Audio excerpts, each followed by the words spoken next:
free.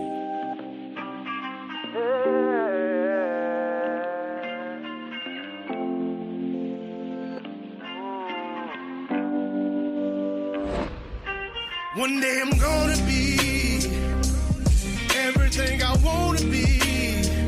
I don't let it get the most of me. One day I'm gonna be free. I wanna be everything I'm gonna be. My future right in front of me. One day I'm gonna be free. I wanna be free, so let me be free. From the depths of darkness, a voice emerges, a host with a fire burning in his soul. With a heart, steel, and a spirit unbroken, he rides unto his ready to claim his throne. Amidst the chaos and the thunderous roar, insane wheels rise as a force to be reckoned with. Fueled by the power that only metal can bestow, he takes his stand, refusing to submit. Insane wheels hear his battle cry. Metal and mayhem will never die. Rituals report he pays his way. More legend in the making, day by day.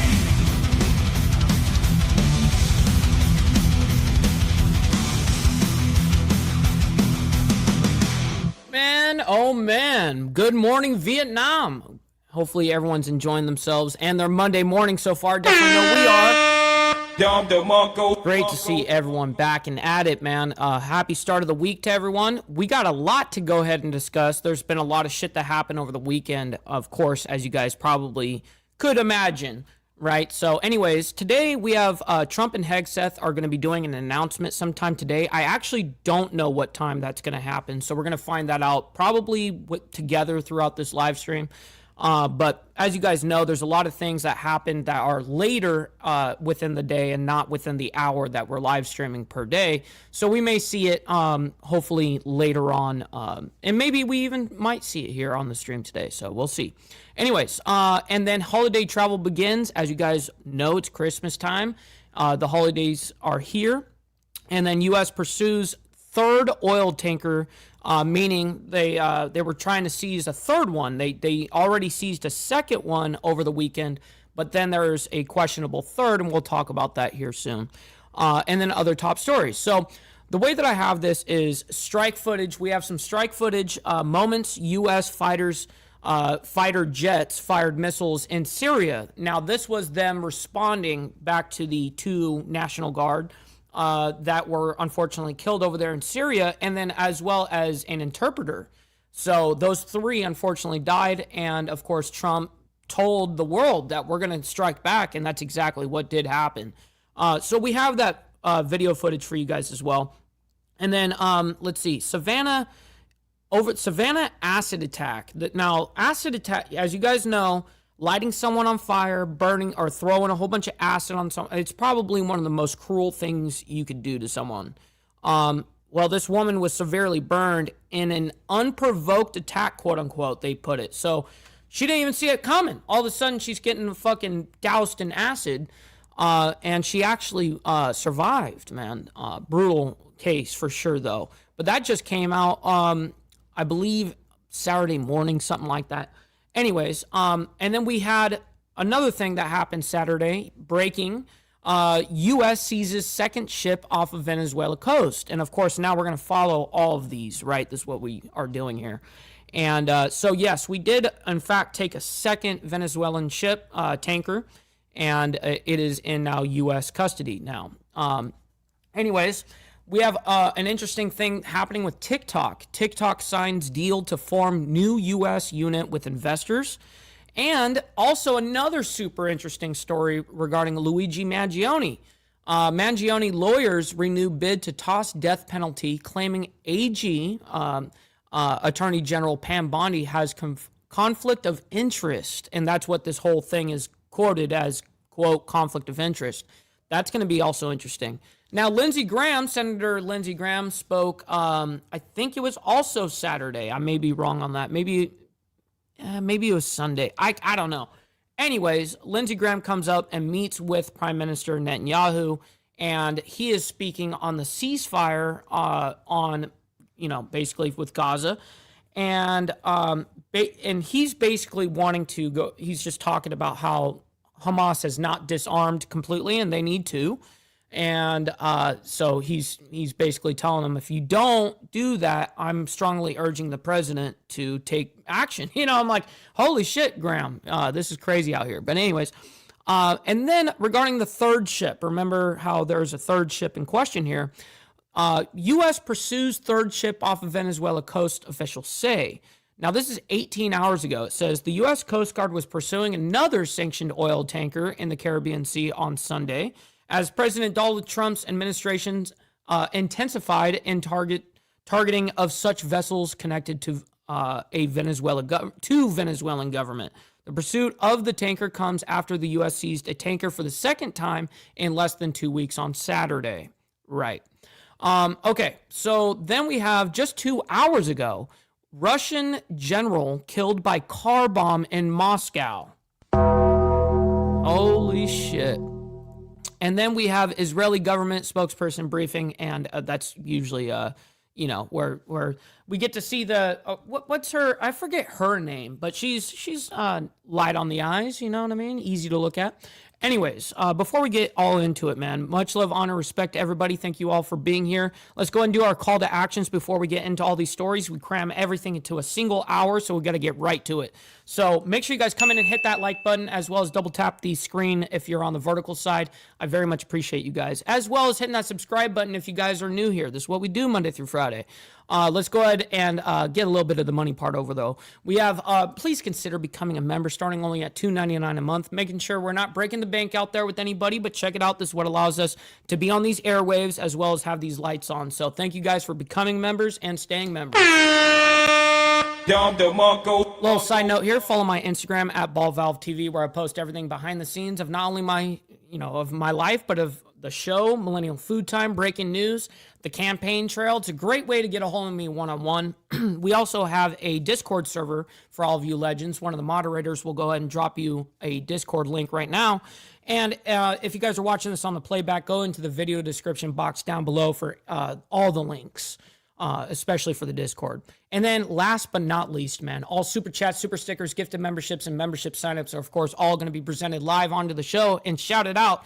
But if you guys would like to skip that YouTube 30% brutal cut that they take from your hard-earned cash, well, then we have these platforms right here that you guys can donate to. And I have, I'll read it out loud just like a super chat.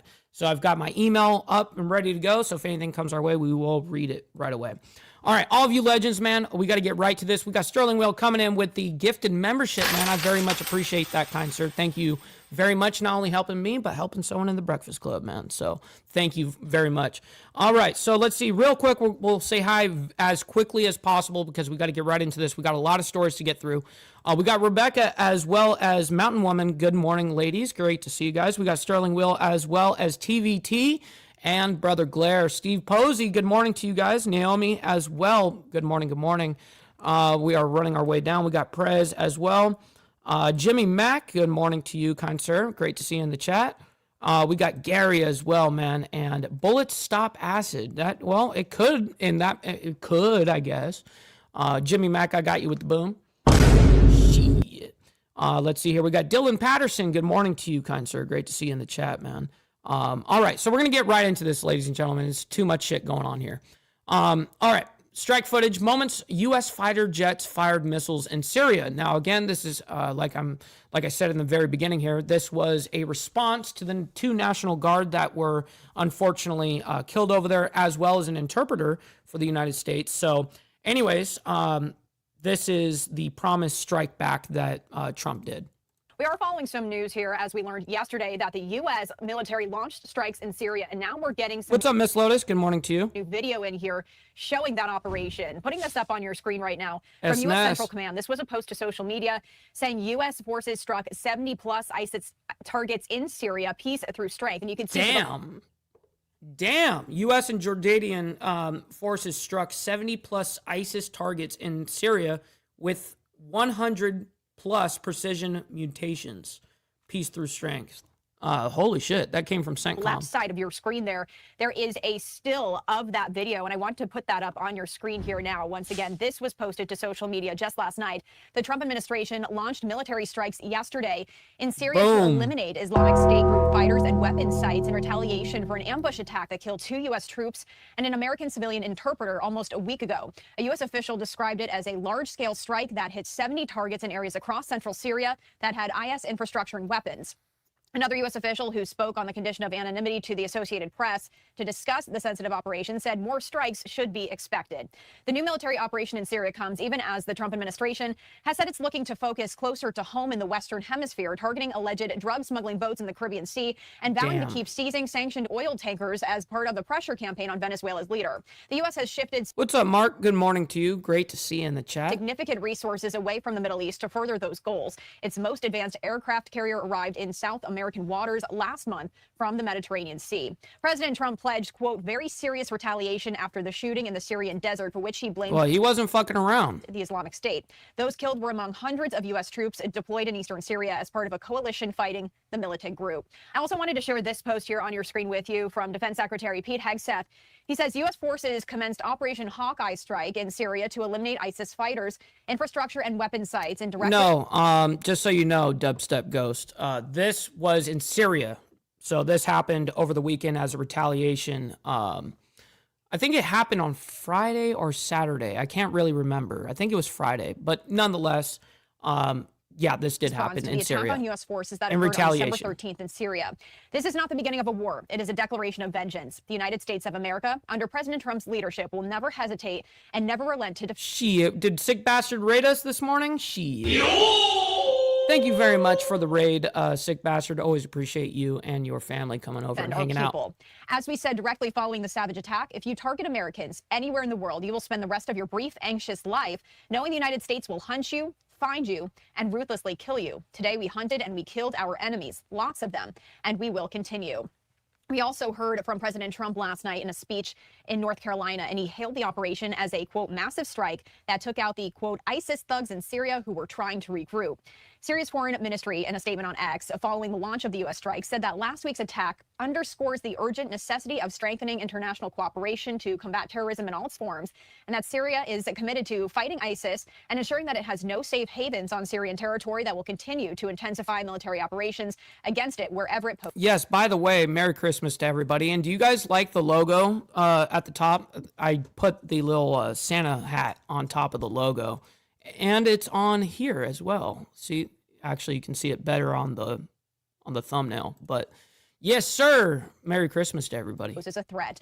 IS has not said it carried out the attack on the U.S. service members, but the group has claimed responsibility for 2 attacks on Syrian security forces since, one of which killed 4 Syrian soldiers. So once again, as we shared this news here with you last night on Live Now from Fox, we are now just getting in this video that was posted late last night on social media, as we're now getting a glimpse there at some of the footage of that operation. We'll continue to follow this here on Live Now from Fox. We also do have another post here from the White House that my producer just put up that I wanted to share, saying, all terrorists who are evil enough to attack Americans are hereby warned. You will be hit harder. Well, yeah, that's for sure. ...than you have ever been hit before if you, in any way, attack or threaten the USA. And that is a quote there from President Donald J. Trump. Well, good job listen, man. You don't want the smoke? Don't be fucking killing our people. It's very simple. All right, so we're going to move on, though. Savannah acid attack. Woman severely burned in, quote, unprovoked attack. So let's go ahead and read this a little bit. The FBI is seeking security camera footage and help from the public after a woman was doused with acid in Savannah's largest public park. 46-year-old Ashley, which I can't say her last name. I can't even begin to try to pronounce that, remains at the Augusta Burn Center after being attacked on December 10th at random. Mark Tate, an attorney over in Savannah, weighs in on the investigation. Well, I don't really need to hear too much from the attorney, but I definitely want to hear what the fuck happened here. Although I do want to get you right back into some of the top stories that we are covering here, and viewer discretion is advised for some of these photos you're going to see. Good morning, Motobomb. Great to see you in the chat, man. Hopefully you're enjoying your Monday morning so far. New plea from the FBI as they look for the person responsible. Right, hit the like button, everybody. Appreciate you guys. In Savannah, Georgia, that severely injured a woman.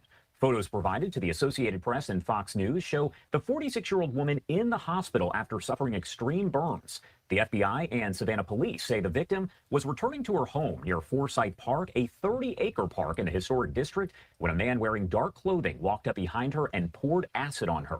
The FBI Atlanta posting on social media just yesterday here with this message on your screen. They do say FBI Atlanta and the Savannah police are seeking doorbell or security camera footage from any residences in the map's highlighted area near Forsyth Park between the hours of 7 p.m. and 8:30 p.m. local time on December 10th, specifically focusing on pedestrian traffic. The public is encouraged to share any personal videos or photographs there of the incidents to the FBI in Atlanta. In the meantime, business owners within the Savannah community are offering a nearly $70,000 reward so far, expected to this is brutal. Potentially grow here for the information leading to an arrest. That includes Mark Tate, founder at Savannah's Tate Law Group, joining us now live to talk about all of this. Okay, real quick, before they bring on this lawyer, and I really don't, is this the only two pictures they have of this lady? Really? That's all you have is before and after, but nothing in between there. Yep, nothing in between. Unfortunate. And so they're going to the public, obviously. They don't know who or what this person is. They can't ID. They haven't ID'd anybody yet. So they're basically asking for any type of, surveillance footage from these businesses that are local right there. Very interesting. We will continue to follow that story because I'm sure that it'll continue to break. So, nonetheless, again, regards to now we're going to shift over to Venezuela. So on Saturday, the U.S. seized a second ship off of the Venezuela coast. And we've already attempted a third, but I don't know if we actually ended up taking over the third one. But nonetheless, let's go ahead and bring this up, and we'll go ahead and talk about it briefly. Let's go ahead and bring this up. And as well as real quick, before we get into it, let's go ahead and just get the money part over. You know what I mean? All right, just get the money part done. Give me money. Money me. Money now. Me a money needing a lot now. Shit. Also, real quick, I want to give a special shout out. We got Motobomb, and it's his birthday today, man. So happy birthday. Much love, honor, respect to our man right there.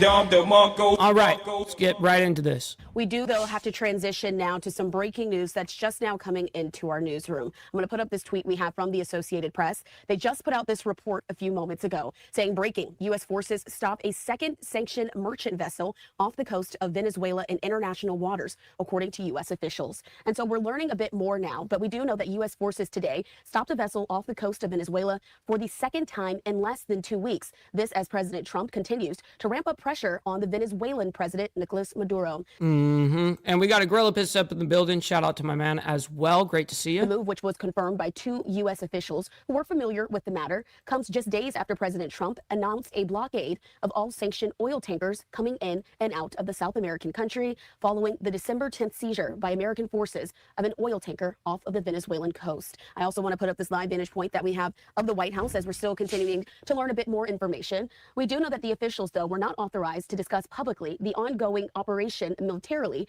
and spoke underneath the condition of anonymity with the Associated Press. The action, though, was described as, quote, consented boarding, with the tanker stopping voluntarily and allowing U.S. forces to board it, one official said. The Pentagon and the White House have not immediately responded to any requests for comment from the Associated Press, but we do know that President Trump said earlier this month that he announced that the Coast Guard had seized an oil tanker in the Caribbean Sea and the first one, right, vowed that the U.S. would carry out a blockade of Venezuela.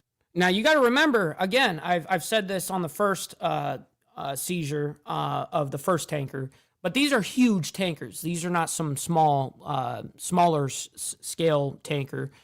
These are huge. I mean, they're holding like 2 million barrels of oil, and fuck, man, 2 million barrels. Think, that's not 2 million gallons. There's 42 gallons per barrel. So Incredible. Venezuela. This all comes as President Trump again has now ratcheted up his rhetoric towards Maduro and warned that the longtime Venezuelan leader's days in power are numbered. So we'll continue to keep you updated with the very latest, but this coming out from the Associated Press, that the U.S. has now stopped a second sanctioned merchant vessel off the coast of Venezuela in international waters. If any other updates or comments come from the White House or the Pentagon, we'll make sure to bring you those updates here on Live Now from Fox. Me too. That's what we do. Shit. All right, so let's go ahead and move on into TikTok. TikTok signs deal to form new U.S. unit with investors.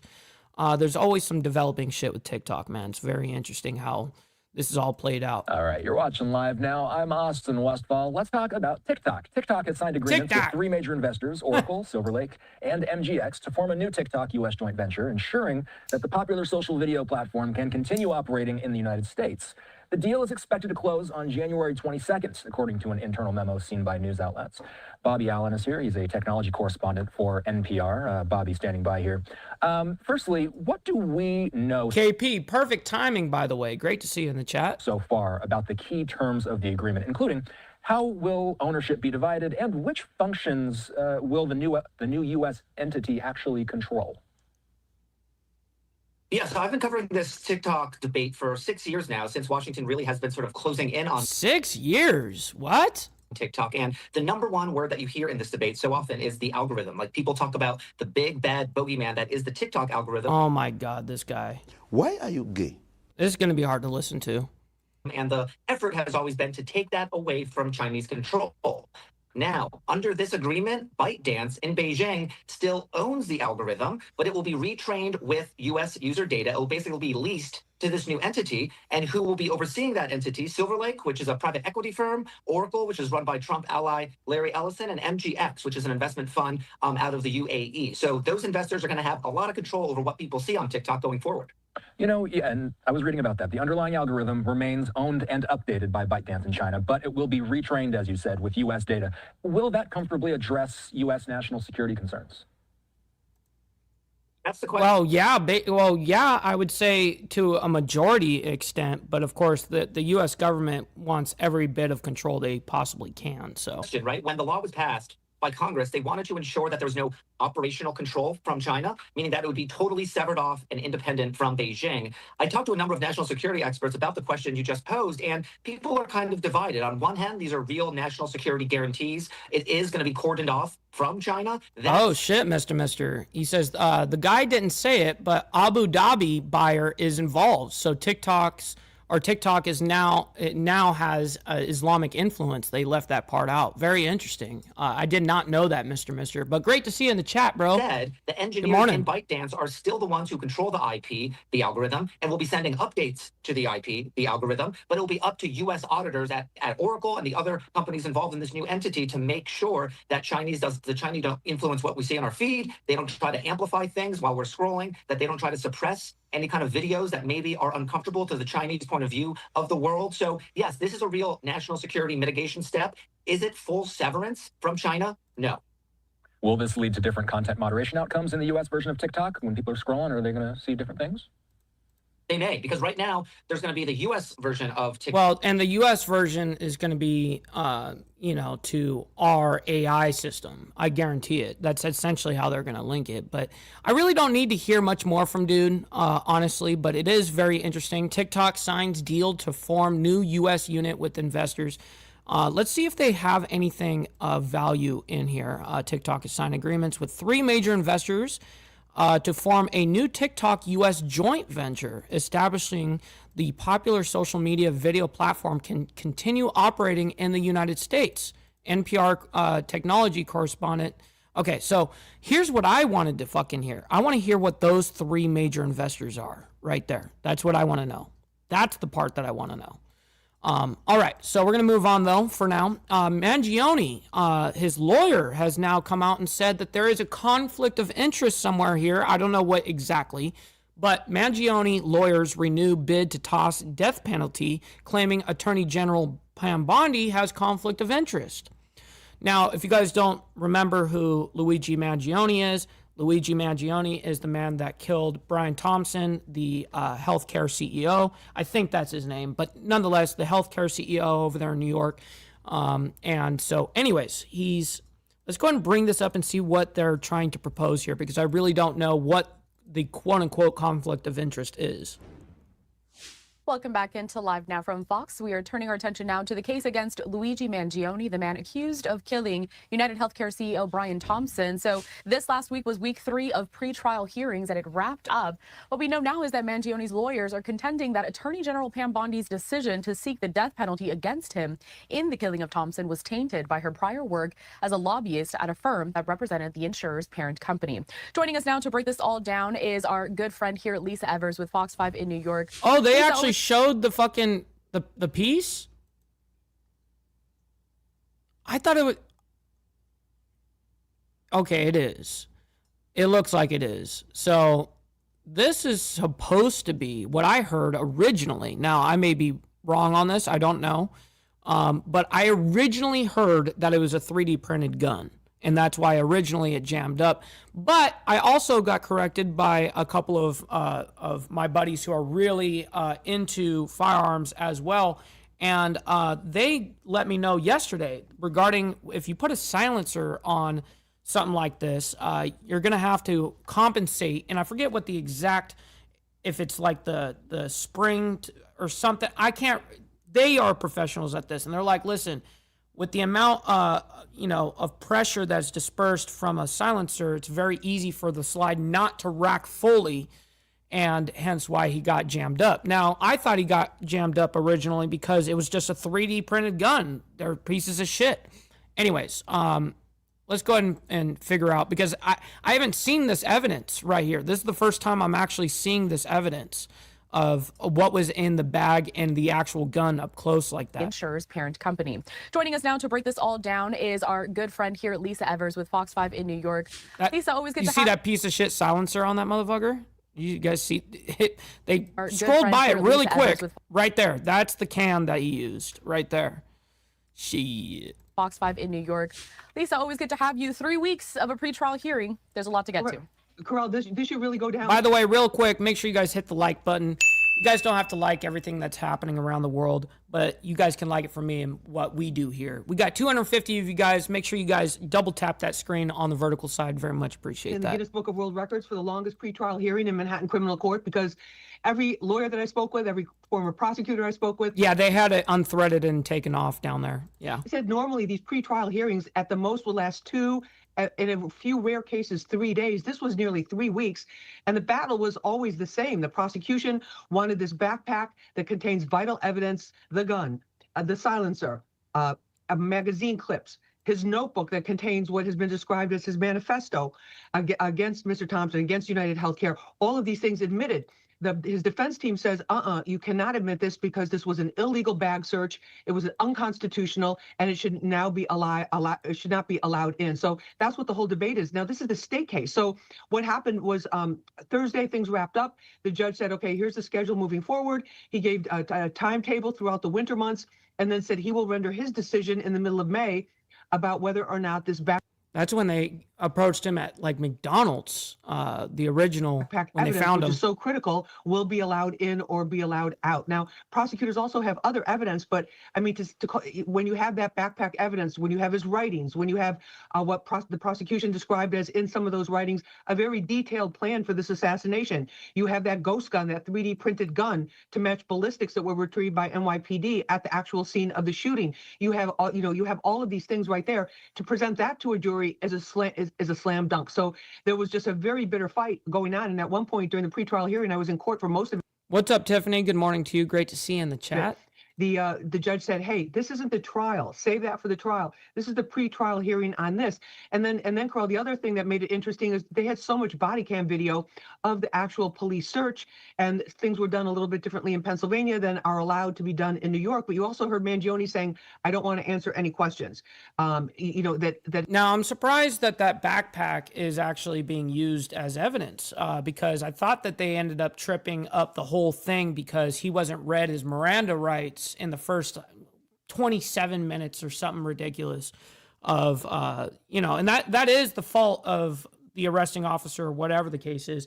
They should have read him his rights right away. But obviously that didn't happen. So, but that got hemmed up because they were trying to figure out if they're going to go ahead and use that in the courtroom. And it looks like they have taken it out and used it as evidence now. His rights were violated, that he was, because of also not being read his Miranda rights until after they had been talking with him for 17 minutes or so. So we'll see what it was very, very clear to everybody that was in that courtroom and everybody that's been following this case, that this judge is really trying to make sure he gives both sides full consideration, full time to present their final submissions to him, which could include written testimony, written statements, or any other evidence to support their contention on the defense side that this backpack, this search was illegal, this whole thing should be thrown out, and the prosecution side that this was absolutely done according to local law in the state of Pennsylvania, and based on this presentation of this fake ID in the state of Pennsylvania in Altoona. And you know, we'll see what the judge decides, but there was no telling, because it was almost like as soon as you're thinking, oh wow, that really supports the prosecution, there would be other testimony where you're going like, wait a minute, this really seems to support the defense. So who knows what the judge will decide at this point. You know, Lisa, most recently there was another... And anything else from here is going to be kind of speculation. I'm sorry, but we're not going to get anything else from this. Let me go ahead and skip through and see if there's any other video or pictures. Nope, there is not. All right, we're going to move on, though. All right, Senator Lindsey Graham meets with Prime Minister Netanyahu, and he talks about the ceasefire over there with Gaza. So let's go ahead and bring this up and talk about it. He's definitely talking about how Hamas needs to be disarmed, and that's his main focus from this conversation. So anyway, so I met with the Prime Minister today. I met with the IDF intelligence officials from Israel. I met with our own military leaders over here, and here's my takeaway. While I celebrate the ceasefire, it was a major accomplishment. Having the hostages brought home was, in its own way, a miracle. 90 days after the ceasefire, Hamas is not disarming, they're rearming. 90 days after the ceasefire, they're consolidating power in Gaza, they're not giving it up.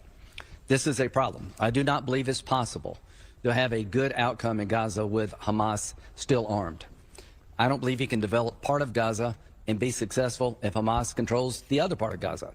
So it's imperative we come up with a plan quickly, put Hamas on a time clock, give them a period of time to achieve the goal of disarmament. And if you don't, I would encourage President Trump to unleash Israel to go finish off Hamas. That's tough for our Israeli friends to hear. It's a long, brutal war, but you cannot... What's up, my man Johnny Reno, as well as James in here as well. Good morning to you guys. Great to see you. ...not be successful anywhere in the region until you deliver in dealing Hamas out of the future of Gaza and disarming them. So I learned that today. So I am hoping that we can change course before it's too late. The longer this goes with Hamas getting stronger, the worse it will be. I celebrate phase 2 as a good idea. It won't work until Hamas is disarmed. Iran, they're up to no good. We obliterated the Iranian nuclear facilities. We did not build. Well, Lindsay, it would be them forcing, or, well, if you don't give them up, we're going to blow you up. That's what's essentially going to happen here. So obliterate Iran's desire to have a nuclear weapon. The regime hadn't changed at all. They still want to kill all the Jews, consider America the great Satan, and purify Islam. Are they regenerating their nuclear capability? What's up, Suzette? Are they building more ballistic missiles that could hurt Europe and Israel? I don't know, but there's evidence that suggests they are. I would recommend, if there's credible evidence that Iran is going back into... What's up, Brother Dwayne, as well? Good morning. ...enrichment business at other sites, that they're trying to build more ballistic missiles to terrorize Israel and maybe Europe, that we hit them before they can do that.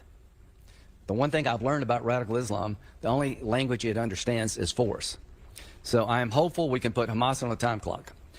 The trend lines in Lebanon are, quite frankly, optimistic. The Lebanese government has decided to call for Hezbollah to disarm. If Hezbollah gave up their heavy weapons, that would be a godsend for Lebanon and the region. If Hezbollah refuses to give up their heavy weapons, down the road we should engage in military operations working with Lebanon, Israel, and the United States, where we fly with Israel, like we did with Iran, to take Hezbollah out. Once you take Hamas and Hezbollah off the table, two proxies of Iran, the likelihood of a Saudi-Israel deal goes up dramatically.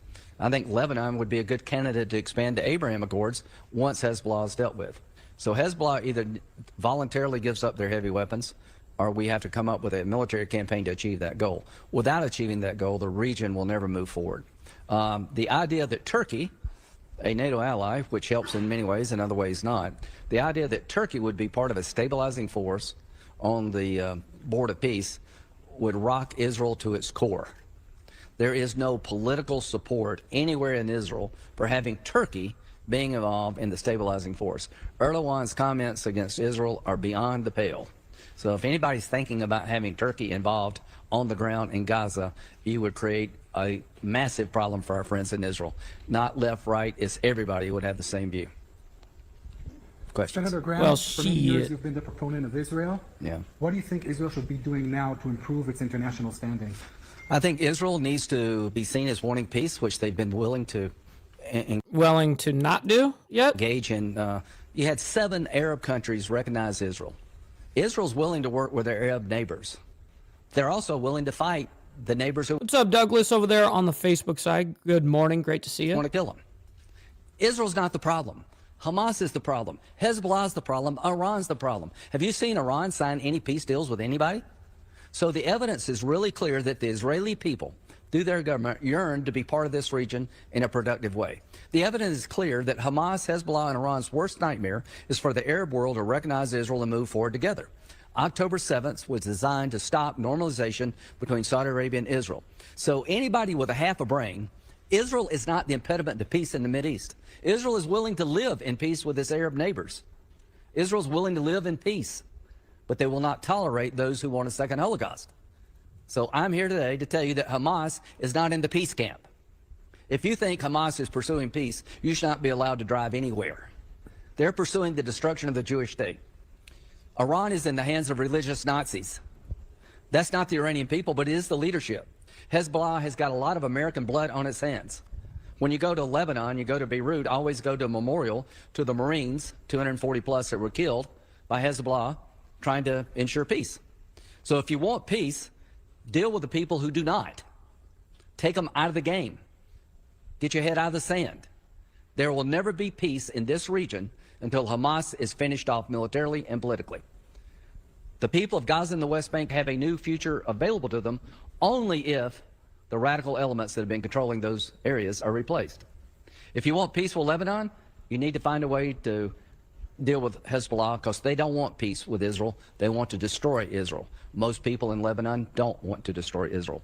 So, yeah, go ahead. Senator, you mentioned the Iranian rearmament. Yeah. Do you think Israel should launch another preemptive? I'll leave it up to Bibi, who's going to meet with the president next week. But here's what I'm advocating. Hit them as hard as you can, as often as you can, to make sure they can't develop a nuclear weapon to destroy the state of Israel and terrorize the world. Nothing has changed. Is he talking about Iran right there? Changed in terms of desire. The capability of the Iranians to build a weapon has been dramatically. So yes, he is talking about Iran specifically on that. Reduced, but not their desire. The capability of Iran to attack Israel has been reduced, but not their desire. So if you see an effort to regenerate the enrichment program, hit it. If you see an effort to build more ballistic missiles to terrorize Israel that may one day get to Europe, hit it now. To those who want to watch these problems get worse and say you love peace, no, you're just, appeasement does not lead to peace. The Iranian regime, in my view, is a religious theocracy bent on the destruction of Israel, purifying Islam, and attacking America, and nothing's going to change until they change. All right, we're going to leave it at that, because he goes on for the next 10 minutes. Holy shit. Yeah, that's more than enough. Real quick, yes, as Agrillipus says, make sure you guys double tap the screen. We've got over 150 of you guys in here. Make sure you guys do that for me. Listen, you don't have to like the craziness around the world. You can like it for me and what we do here. So, all right, next story here. Breaking. We had over the weekend here, it was actually yesterday that this happened, but this was breaking yesterday. U.S. pursues third ship off of Venezuela coast, officials say. Now, let me go ahead and read this real quick before I do and see if there's anything other.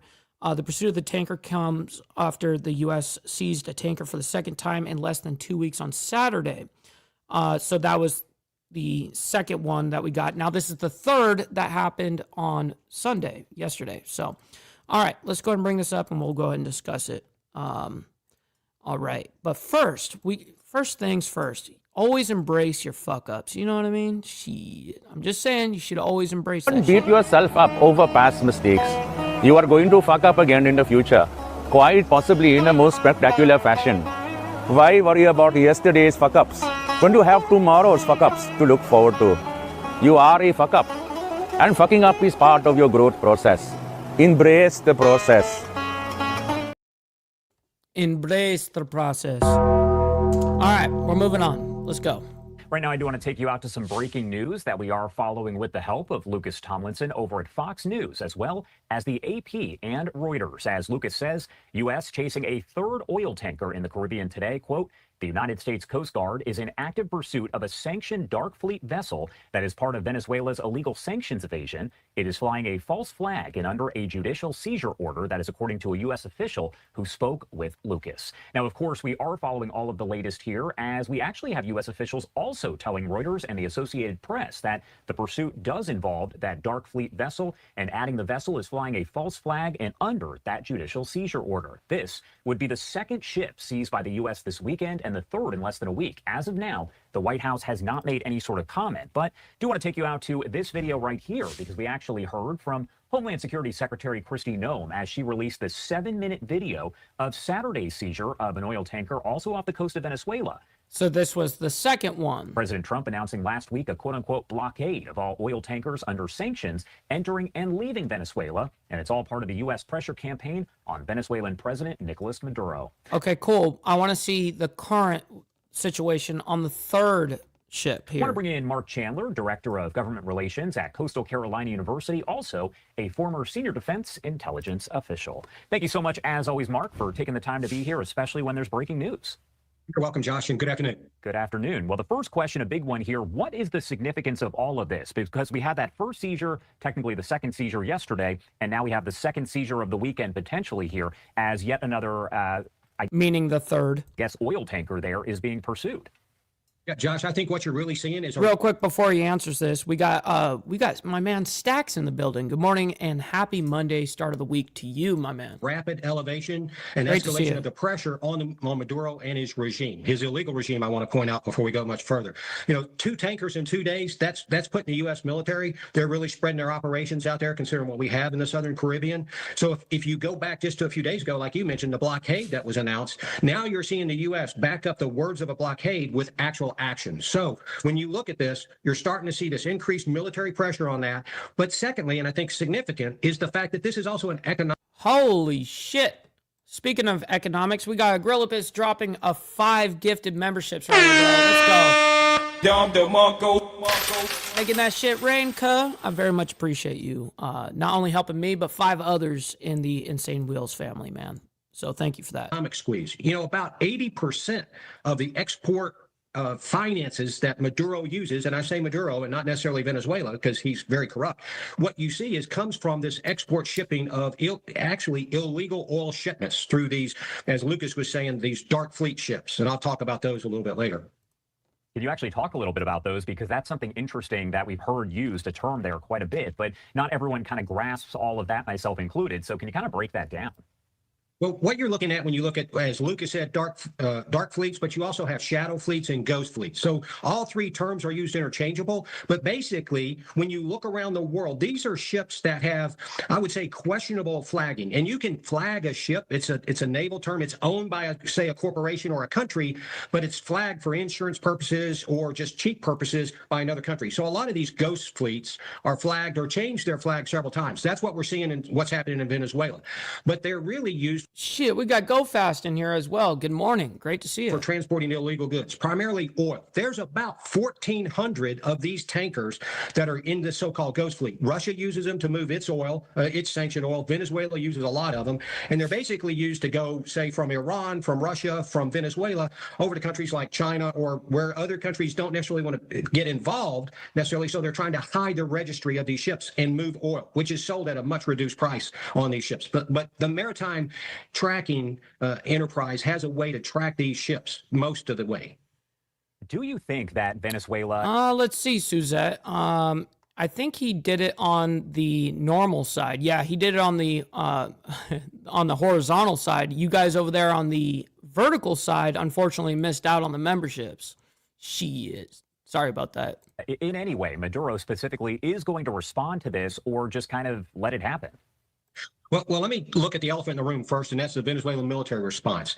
Oh, no, I guess not. It still goes on a lottery system on your entire subscriber list. So, yeah. But unfortunately, I can't see from my StreamYard side. I'd have to look on YouTube. I think what you're going to see is an increase in rhetoric coming from Maduro, acts of defiance, public speeches where he's going to act defiant against the United States or the colonial power, as he's called us recently. But you're not going to see a full military response. Now, Venezuela does have a moderate military capability. However, it's more aligned toward internal security and keeping Maduro in power. It's led. And I mean, listen, as we all know, this entire thing is about Maduro and regime change. And then secondly, resources, period. By its own group of inner circle corrupt military leaders who constantly purge the military, not for their capability, but for their loyalty. So you see that inner circle, again, it's about keeping Maduro in power, keeping their elements in power. The worst scenario would be a Venezuelan military response. Now, what would likely happen is they might get lucky, they might do some damage to U.S. military, but it wouldn't take long for the U.S. military to incapacitate what the Venezuelan military has and probably crush their will to fight pretty quickly. But I'm not saying they won't respond. It's just not likely. That's kind of a suicide. What you could see that Maduro has actually threatened. I would really like for them to actually talk about, I don't care about Maduro and all this other shit at the moment. I really care about the actual, what happened on this third ship. That's really what I care about. And real quick, we got Brother So Loud in the building from the boondocks of North Carolina. Always appreciate you hanging out with us, man. All right, let's see if this footage right here is the second or the third ship. We'll try to see what he says right before. Needs to happen because the amount of drugs coming out of Venezuela, Colombia, Mexico, all that needs to stop. So obviously that is a national threat to the lives of American citizens. But when you look at removing Maduro now, can this guy shut the fuck up so we can actually hear what the fuck is going on about this? But also through their loyalty. He also has an inner circle, if you will. He's already turned down crack in that inner security. He's just going to talk over the whole thing. I see. Okay, so are we not going to get any other information, really? Where from 5,000 to 7,000 ISIS fighters. That's in Syria. So guess not. Okay, we're going to move on. That's unfortunate. Anything that comes out about that, I will, of course, follow up on, because I'd like to actually know what happened to that third tanker. Okay, so we're going to move on into the next story here from just 3 hours ago. Russian general killed by a car bomb in Moscow. All right, let's go ahead and bring this up for you guys, and we'll go ahead and discuss it.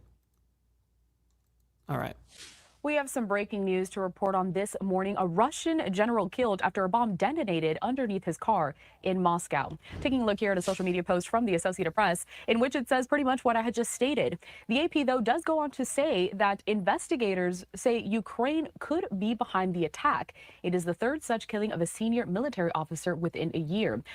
Shit. And, I always have a gut feeling on shit like that when something like that happens in Moscow. I'm thinking, like, how could Ukraine make that fucking happen? That kind of shit is orchestrated. Like, this is now me speculating, full transparency, but I truly think to be able to help Putin's side of the war, he orchestrates shit like that. I think. Just saying. The lieutenant general, or the head of the operational training directorate of the Russian Armed Forces General Staff, died from his injuries. That's according to a spokesperson for Russia's investigative committee. Earlier today, we did have some live images coming into our newsroom. I want to bring them up here on your screen. Take a look at that, though. You can see that just a few moments ago, the scene was still very much active, with a lot of law enforcement there present in the area as they were working to secure that scene, gather evidence, gather clues, and also... What's up, Rob out of Chaos? Good morning to you. Great to see you in the chat. Away the car, which you do see from this vantage point. Now, the Kremlin spokesperson said that President Vladimir Putin had been immediately informed about the killing of that lieutenant general. His name, Vanil Savarov. Vanil Savarov, is that how it was pronounced? But we got Papa Penguin in the building as well. Appreciate you as well. The defense minister coming said out, that hanging Savarov out. had previously fought in Chechnya and taken part in Brother Moscow's Steve military Easy. campaign in Syria. just over a year ago, a reminder that on December 17th of 2024, another Lieutenant General, Igor Kirillov, the chief of the military's nuclear, biological, and chemical protection forces, was also killed by a bomb hidden on an electric scooter outside his apartment building. Kirillov's assistant also died in that attack. Ukraine's security service claimed responsibility for the attack. Now, another man was quickly arrested and charged with killing Kirillov about a year ago on behalf of the Ukrainian security service. Russian President Vladimir Putin described that killing as a, quote, major blunder by Russia's security agencies, noting they should learn from it and improve their efficiency. But then in April, another senior Russian military officer, another lieutenant general, and deputy head of the main operational department in the general staff, was killed by an explosive device placed in his car parked near to his apartment building just outside of Moscow. A suspected perpetrator was quickly arrested in that as well. Moscow has also blamed Ukraine for several bombings and other attacks in Russia. But this one, the latest one, happening early on this Monday morning over in Moscow. And there is the scene of that car in which the bomb detonated from underneath there, killing that Russian general. Again, that lieutenant general. That's crazy, bro. What a crazy display. Was the head of the Operational Training Directorate of the Russian Armed Forces General Staff. He died from his injuries. That's a. All right. So apparently, Russian general killed by car bomb in Moscow. Man, that's pretty radical. All right, we're going to move on. Trump appoints Landry as special envoy to Greenland. Let's go ahead and bring this up, and we'll go and talk about it. Here we go. And this just came out an hour ago. We do have some news that we want to get to right now. And it's a very quick segment. And that takes us to Louisiana. This is a live look right here as we're taking a live look from Baton Rouge, Louisiana, as President Trump has named Louisiana Governor Landry as Greenland's special envoy, making that announcement Sunday, reigniting Danish and Greenlandic alarm over Washington's plan for the Arctic island. Now, President Trump has said several times over the years that Greenland, which is a Danish territory, is now largely self-governing, but should become part of the U.S., citing security reasons and an interest in the island's mineral resources. Governor Landry has praised that idea, and we did want to share a little bit more with you as President Trump has announced that Louisiana Governor Jeff Landry will be the special envoy to Greenland. A little bit more information right here as we continue to follow this. I didn't do it at all today, Jimmy Mack. I haven't done it at all today. What are you talking about? The Danish foreign minister now responding today, saying that he would summon the U.S. ambassador to Copenhagen, adding that he had been particularly upset by Governor Landry's support of President Trump's aim of making Greenland part of the United States. Greenland's prime minister reiterated that the island would decide its own future. Meanwhile, President Trump shared this right here, saying, I am pleased to announce that I am appointing the great governor of Louisiana, Jeff Landry, as the United States special envoy to Greenland. Jeff understands how essential Greenland is to our national security and will strongly advance our country's interests for the safety, security, and survival of our allies and indeed the world. Congratulations, Jeff. And Governor Landry also responding on social media saying, thank you, President Trump. It's an honor to serve you in this volunteer position to make Greenland a part of the U.S. This in no way affects my position as governor of Louisiana. So any further developments, we, of course, will share that with you.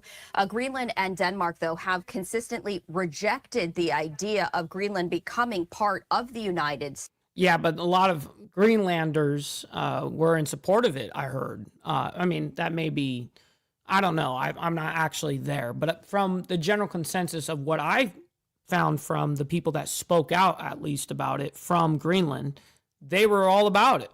They're like, fuck yeah, we want that funding. Let's get it. States.